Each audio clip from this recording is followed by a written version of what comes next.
Pemkab Aceh Tenggara gelar upacara peringatan Hari Kesaktian Pancasila. Upacara peringatan Hari Kesaktian Pancasila 1 Oktober 2023 digelar di halaman Sekretariat Daerah Kabupaten Aceh Tenggara. Bertindak sebagai Inspektur Upacara Dandim 0108 Agara, Letkol Infantri Muhammad Sujoko, diikuti oleh Forum Komunikasi Pimpinan Daerah Porkopimda, Pimpinan OPD, serta seluruh perwira di lingkungan Kodim 0108 Agara dan Yonif 114 Satria Musara Lawe Sigala-Gala.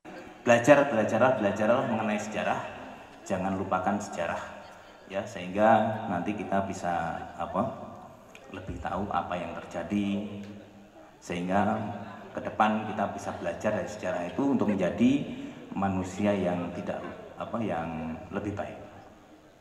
Saya harapkan nanti setelah upacara ini para prajurit TNI dari Polri, kemudian dari Satpol PP, pemadam kebakaran atau semua yang hadir di sini, kami rekam di sini bapak-bapak bisa mungkin kembali ke tempat masing-masing sambil ingatkan warga kita untuk memasang bendera, ya, sehingga bisa meriah di lingkungan kita.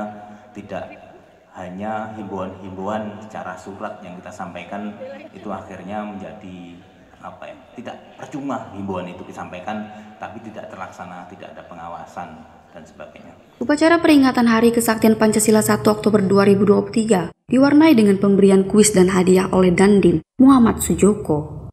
Coba dari satu orang kalian berani maju dan menjelaskan yang melatar belakangi tanggal 1 Oktober menjadi Hari Kesaktian Pancasila. Siswa kelas 2 SMA Negeri 1 Kutacani, Naufal Zagi Pase, menjadi siswa yang maju untuk menjawab kuis. Bagi saya, yang melatar belakangi tanggal 1 Oktober adalah yang terjadi pada jam 3 malam sampai subuh adalah penculikan 6 jenderal dan satu perwira. Dan itu yang menjadi lambang yang terjadi pada tanggal 1 Oktober. Selamat Hari Kesaktian Pancasila. Pancasila pemersatu bangsa menuju Indonesia maju. Tim Liputan Diskominfo Aceh Tenggara.